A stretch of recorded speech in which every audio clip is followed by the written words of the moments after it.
कल देश आज़ादी का 74वां गणतंत्र दिवस मनाने जा रहा है। इसको लेकर आपके द्वारा आपके नेतृत्व में एक मार्च भी निकाला जा रहा है जिसे किसान परेड कह रहे हैं, जो मंदुरी जहां एयरपोर्ट बन रहा है आजमगढ़ में, उससे लेकर आजमगढ़ कलेक्ट्रेट तक आप लोग पैदल मार्च या गाड़ियों के द्वारा करेंगे। इसको लेकर आप क्या कहना चाहेंगे? देखिए, कल खिरियाबाग का जो किसान मजदूर है, अपने ज़मीन मकान बचाने की जो उसकी लड़ाई है, उस लड़ाई को लेकर कल गणतंत्र दिवस पर वो खिरियाबाग से लेकर अंबेडकर प्रतिमा कलेक्ट्रेट आजमगढ़ तक एक परेड करने जा रहा है। इस परेड को रोकने के लिए लगातार प्रशासन लगा है। हमारे किसान नेताओं पे उनकी लगातार दबाव बनाए हुए हैं, लेकिन हमने ऐलान किया है कि जिस तरीके से दिल्ली में ऐतिहासिक किसान परेड निकली थी, उसी तरह से खिरियाबाग से आजमगढ़ तक किसान मजदूर परेड करेगा। और सवाल इस बात का है कि पूर्वांचल का किसान मजदूर जब परेड करेगा तो इस बात को साफ करेगा कि अब एनएच के नाम पर, एयरपोर्ट के नाम पर, इस तरह की जन विरोधी विकास योजनाओं के नाम पर अब ज़मीन किसान मजदूर नहीं देगा। दूसरा सवाल है कि हमारा साफ कहना है कि अगर इस देश में संविधान का राज है और ये देश संविधान से चल रहा है, तो आखिर में क्यों उस संविधान को वायलेट करके आप लगातार ज़मीन छीनने का प्रयास कर रहे हैं। आप बिना सर्वे के, आप बिना किसी शासन के में जो मामला विचाराधीन है, उस मामले को लेकर आप लोगों से सहमति पत्र पर दस्तखत करवा रहे हैं। ये पूरा का पूरा कानून का दुरुपयोग किया जा रहा है और जिला प्रशासन इसमें पूरा इन्वॉल्व है। यहाँ तक कि एसडीएम और डीएम तक की भी भूमिका इसमें संदिग्ध है। तो ऐसे में हमारा साफ कहना है कि जब अगर संविधान के खिलाफ शासन और प्रशासन खड़ा हो जाए तो ऐसे में जनता खड़ी होती है। और हम साफ कह रहे हैं कि हम जल जंगल ज़मीन बचाने की लड़ाई बिरसा मुंडा ने जो लड़ी थी, नीलांबर पीताम्बर में जो लड़ी थी, उस लड़ाई की हम लोग लड़ेंगे। और इस देश में पूंजीपतियों को किसी भी कीमत पर हम ज़मीन लूटने की इजाज़त नहीं देंगे और किसान मजदूर इस ऐतिहासिक किसान परेड को करेगा। ये वो किसान मजदूर है जो आज़ादपुर सब्जी मंडी से लेकर भिमंडी तक बोरा ढोने का काम करता है। वो किसान मजदूर है जिसकी माताएं बहनें कोरोना में सड़क पर बच्चा पैदा करने पे मजबूर हुई। वो किसान मजदूर है जो पैदल चल करके लाखों लाख की संख्या में पूर्वांचल में आया था, उसको कोई सुविधाएं नहीं दी गई। और आज वो किसान, लगता है जिस तरीके से एसडीएम आजमगढ़ आए हुए थे और उन्होंने कहा कि आप लोग परेड नहीं निकालेंगे, तो क्या संभावित है रात में गिरफ्तारियां हो सकती हैं या कल पुलिस बल प्रयोग कर सकती है आप लोगों के ऊपर?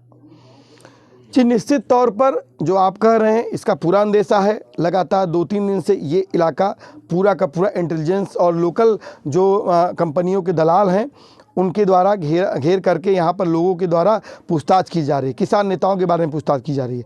और इसलिए ये साफ है कि मेरा 24 दिसंबर को एसटीएफ क्राइम ब्रांच ने वाराणसी से अपहरण किया था और मेरे अपहरणकर्ता को एसएसपी एजेडएच के नंबर से फ़ोन जाता है और वो अपहरणकर्ता कंदरापुर जो लोकल पुलिस स्टेशन है आंदोलन का, वहाँ पर मुझे हैंडओवर करता है पुलिस को और मुझे ले जा कर के मजिस्ट्रेट के यहाँ पेश किया जाता है। और इस सवाल को जब हमने आजमगढ़ एसएसपी के सामने रखा तो उन्होंने कहा कि एसएसपी एजेडएच का नंबर कैसे देख रहे थे, चूँकि तुमको तो दाब कर रखे थे।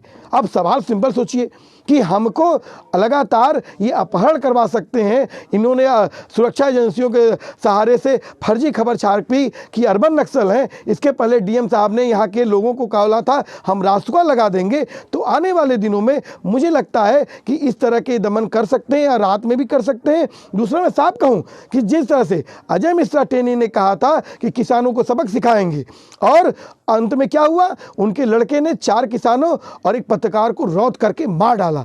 ठीक उसी तरह से यहाँ के लोकल एमपी दिनेश लाल यादव निरहुआ बोलते हैं कि आजमगढ़ के लोग विकास विरोधी हैं, यहाँ के लोग सरकारी जमीन पर कब्जा करके बैठे हैं, इनको ऊपर पहुँचा दीजिए, इनका घुटना तोड़ दीजिए, इनको जेल में डाल दीजिए। हमने बोला था आजमगढ़ एसएसपी और डीएम से कि दिनेश लाल निरहुआ पे आप एफआईआर करिए, लेकिन इन्होंने नहीं किया। क्यों? क्योंकि ऐसा कर करके ये जनता का मनोबल उसको तोड़ना चाहते हैं। और हमारे जो अपहरणकर्ता थे उन्होंने इस बात को बोला कि दिनेश लाल निरहुआ से क्यों नहीं तालमेल कर लेते हो। तो मुझे लगता है कि ये आने वाले दिनों में यहाँ पे किसान नेताओं समेत जो आंदोलनरत किसान महिलाएं हैं, पुरुष हैं, उनकी भी सुरक्षा का सवाल है। लेकिन इस सुरक्षा के सवाल पर न उत्तर प्रदेश शासन गंभीर है, न केंद्र सरकार गंभीर है। संयुक्त किसान मोर्चा के ऐलान पर देश भर के जिले जिले में ट्रैक्टर रैली के द्वारा किसान अपने मुद्दे उठा रहे हैं। किसानों के मुद्दे में एक महत्व का मुद्दा है भूमि अधिग्रहण। आजमगढ़ में किरियाबाग में जो आंदोलन जारी है वो खेती बचाने के लिए है, जो न केवल ज़मीन मालिकों के लेकिन खेत मजदूरों के भी आजीविका का आधार है। इसमें दलित भी है। तो ये आजीविका छीन लेने से अत्याचार होगा, अन्याय होगा और पूरी 2013 से लेकर हर कानून और संविधान का उल्लंघन होगा।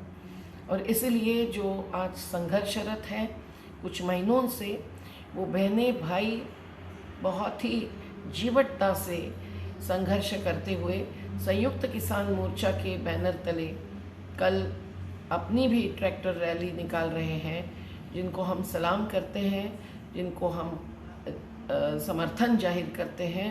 और हम अपेक्षा करते हैं कि हर राज्य में ट्रैक्टर रैली निकल रही है तो यूपी ही केवल अलग बर्ताव न करे ऐसे अहिंसक सत्याग्रहियों से, क्योंकि मुद्दे हैं वहाँ मंडी चाहिए, एयरपोर्ट नहीं।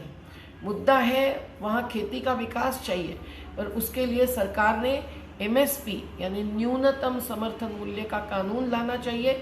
एक बार तो कम से कम सभी किसानों को कर्ज माफ़ी करने वाला भी कानून लाना चाहिए। दोनों मसौदे लोकसभा और राज्यसभा में पेश है, पर आज तक वो कानून पारित नहीं हुए हैं। और खेती में खेती के ही विकास के कार्य होने चाहिए, वहाँ से पलायन नहीं हो। इसलिए खेती के उपज के आधार पर छोटे छोटे उद्योग हो सकते हैं। बहुत कुछ संभावना है सही ग्राम विकास की। और इसीलिए कल के ट्रैक्टर रैली में राजू यादव, वीरेंद्र यादव, हमारे प्रमोद भाई और बहुत सारी महिलाएं, ये सभी के सामूहिक नेतृत्व में ये सभी मुद्दे उठेंगे। और यूपी सरकार, उसके अधिकारी आजमगढ़ के इसके दखल लेंगे और अहिंसक सत्याग्रहियों पर कोई दमन और अत्याचार नहीं करेंगे। यही हमारी अपेक्षा है, हमारा आग्रह है। हम समर्थन जाहिर करते हैं। जिंदाबाद।